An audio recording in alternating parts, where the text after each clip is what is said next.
Halo semuanya, selamat datang di YouTube channel 30 Days. Jadi di YouTube channel ini aku bakalan sering bikin konten-konten seputar tutorial berbagai macam aplikasi. Jadi buat kalian yang berkenan, kalian bisa klik aja tombol subscribe yang ada di bawah untuk dapetin update terbaru dari YouTube channel ini. Nah oke, jadi pada video kali ini aku bakal kasih tutorial untuk aplikasi Zoom Meeting lagi, yakni bagaimana cara kita menggunakan fitur breakout room di Zoom Meeting. Jadi buat kalian yang belum paham apa itu fitur breakout room dan bagaimana cara mengatur fitur tersebut, kalian bisa tonton aja video ini sampai habis. Dengan begitu kita bisa sama-sama paham bagaimana caranya. Oke, jadi di sini aku bakal langsung jelasin aja apa itu fitur breakout room. Jadi intinya breakout room itu bisa memungkinkan kita sebagai host untuk membuat ruangan-ruangan terpisah di Zoom meeting tersebut. Jadi di ruangan tersebut bisa terdapat beberapa peserta sesuai dengan jumlah yang kita atur nantinya. Nah, jadi fitur ini sebenarnya sangat cocok digunakan bagi para pengajar. Jadi misalkan kita bisa mengajar untuk beberapa kelompok peserta gitu. Jadi sebagai host dan pembicara atau pengajar, kita bisa join ke salah satu room untuk melakukan pengecekan dan lain sebagainya. Pokoknya mungkin bisa disesuaikan saja sesuai dengan kebutuhannya untuk fitur breakout room ini. Nah oke, jadi aku bakal jelasin gimana cara penggunaannya. Nah jadi fitur breakout room ini ada pada bagian bawah ya. Di bawah sini ada fitur breakout rooms. Kalau misalkan layarnya kita kecilkan, fitur breakout roomsnya ini bakal ada di bagian more ini ya. Nah ini fitur breakout room. Nah kemudian buat yang belum ada fitur breakout roomnya, kalian perlu menyalakannya terlebih dahulu.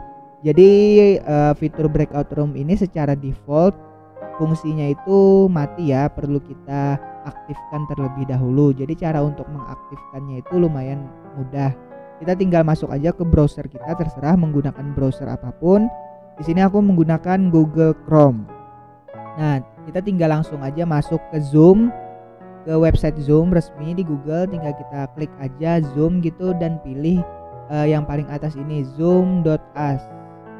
Nah nanti kita bakal dibawa ke website resmi dari Zoom ini.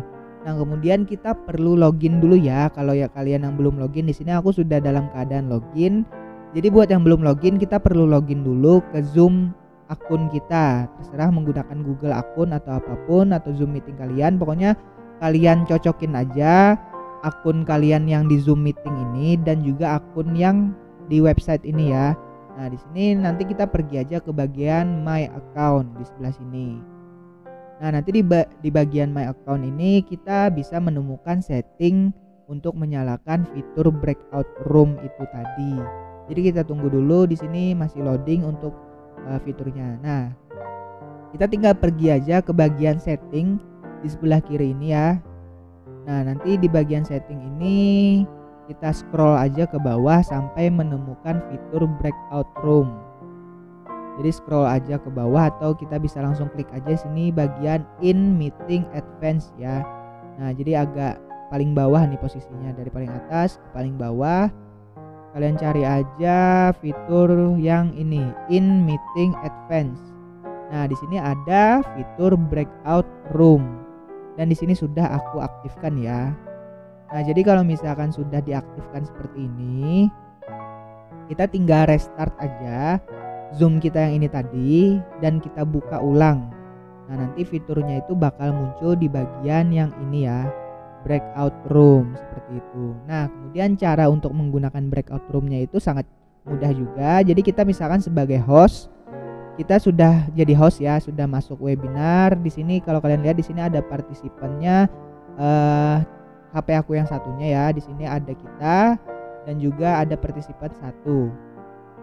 Nah kemudian kita klik aja fitur breakout roomnya dan kita atur. Di sini pada kolom yang pertama ini kita fungsinya itu untuk mengatur seberapa banyak room yang kita perlukan, room atau ruangan yang kita perlukan ya. Jadi di sini karena aku cuman loginnya satu orang doang, jadi mungkin cuman bisa bikin satu room doang ya. Nah jadi misalkan kalian pengen Bapak Ibu sekalian pengen membuat room misalkan untuk 10 kelompok, artinya kita perlu bikin 10 ruangan ya, tinggal kita atur aja 10 seperti ini. Kemudian di bagian bawahnya ini di sini ada 3 pilihan. Kita bisa memilih yang assign automatically. Ini maksudnya nanti peserta yang ada bakal dibagi ke room-room yang tersedia secara acak. Jadi secara acak gitu ditentukan oleh aplikasi Zoom ini. Atau kita juga bisa memasukkan peserta itu secara manual. Jadi kita pilih aja bagian assign manually ini. Atau kita juga bisa membiarkan peserta itu untuk memilih ruangan mana yang pengen mereka masuki gitu. Nah, di sini aku biasanya pakai assign automatically ini. Jadi kita langsung membagi peserta yang ada ke room yang tersedia secara random begitu. Nah, kalau misalkan sudah, kita klik aja create ya. Di sini aku bakal kurangin dulu jumlah roomnya jadi 1 aja karena cuman ada 1 peserta yang bergabung. Nah, jadi kalau sudah ready seperti ini ada keterangan 1 partisipasi dalam per room atau per ruangannya itu ada 1 peserta karena di sini cuman ada 1 peserta gitu. Jadi mungkin kalau misalkan ada 10 peserta dan kita bikin 1 room doang, artinya 1 ruangan itu ada 10 peserta begitu. Nah, jadi bakal otomatis lah seperti itu. Kalau sudah, langsung aja kita klik create ya. Nah, nanti di sini bakal muncul room-roomnya ya. Di sini karena aku cuman bikin 1 room, di sini cuman ada 1 room doang. Dan di sini kita bisa lihat siapa aja yang ada di dalam room tersebut. Nanti kalau kalian misalkan bikin 10 room, bakal muncul 10 room dengan masing-masing peserta di dalamnya yang sudah dipilih secara random tadi. Nah, kalau sudah siap, kita tinggal klik aja open all room, atau kita bisa atur-atur terlebih dahulu. Misalkan di bagian option ini kita bisa mengatur kembali pilihan allow participants yang mana yang kita maukan, atau kita bisa menentukan breakout roomnya ini bakal tertutup setelah berapa menit, bisa kita atur sendiri. Kalau misalkan sudah siap, langsung aja kita klik open all room seperti ini. Nah, nanti di Zoom meeting para peserta bakal muncul seperti ini pesan untuk di sini aku nggak bisa kasih tunjuk ya karena tidak terdeteksi. Pokoknya ada pesan untuk bergabung room meeting yang sudah dibikin oleh host Zoom meeting tersebut. Nah, nanti peserta itu bisa klik join untuk bergabung ke room tersebut seperti itu. Nah, nanti kalau misalkan dia sudah join, di sini kan kalau kalian lihat di sini di halaman depan, ini apa ya namanya kalau kita sebut itu di Zoom kita itu, pokoknya di halaman depan yang tersisa cuman kita doang. Peserta yang lain sudah masuk ke dalam roomnya seperti ini. Nah, jadi untuk melihat apa yang dikerjakan peserta di room tersebut, kita bisa langsung aja pilih mau join ke room yang mana begitu. Jadi di sini cuma ada 1 room, aku bisa klik join untuk masuk ke room tersebut. Nah, nanti di situ kita bakal join ke room tersebut dan kita bakal lihat peserta itu ngapain aja di room tersebut, sedang presentasi atau sedang ngerjain tugas atau bagaimana begitu. Nah, jadi di dalam room tersebut, di dalam room 1 tadi sudah ada 30 days dan ada kita sebagai host ya, seperti itu. Kemudian kalau misalkan kita mau leave room, kita tinggal klik aja leave room, leave breakout room.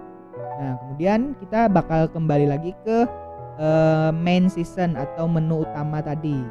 Nah, di menu utama ya tinggal kita sendiri doang dan kita bisa memilih breakout room lainnya lagi yang pengen kita masukin. Di sini kita karena cuma ada punya 1 room, artinya cuma bisa 1 nih, tapi kita bisa masuk ke room lainnya lah intinya kalau kalian bikin banyak room. Jadi sebenarnya fitur ini berguna sekali khususnya bagi para pengajar, Bapak Ibu sekalian yang mungkin perlu membuat tugas kelompok gitu pada murid-muridnya, dimana setiap kelompok diminta untuk presentasi misalkan. Jadi kita bisa masuk ke kelompok mana yang sedang presentasi gitu. Jadi bisa disesuaikanlah kebutuhan dengan breakout room ini. Jadi ini fitur dari Zoom yang sangat memudahkan kita yang sekarang ini terdampak menggunakan sistem online ya seperti sekarang. Oke, jadi itu tadi penjelasan mengenai fitur breakout room, bagaimana cara menggunakannya, bagaimana cara mengaktifkannya. Jadi mungkin buat yang masih belum paham bisa diulang lagi kembali atau dimundurkan aja di bagian mana yang belum paham. Jadi kalau bisa tontonnya jangan di skip biar kita sama-sama paham penjelasannya, nggak ada penjelasan penting yang terlewat seperti itu. Nah, jadi kalau misalkan tutorial kali ini bermanfaat, kalian bisa tinggalkan like-nya di video ini dan juga mungkin bisa share ke orang lain atau teman kalian agar bisa paham juga dengan fitur yang satu ini. Dan jika berkenan kalian bisa klik aja tombol subscribe yang ada di bawah untuk dapetin update konten-konten terbaru dari channel aku. Jadi itu aja untuk video tutorial kali ini, tutorial Zoom meeting. Kita ketemu lagi pada tutorial-tutorial selanjutnya. Terima kasih.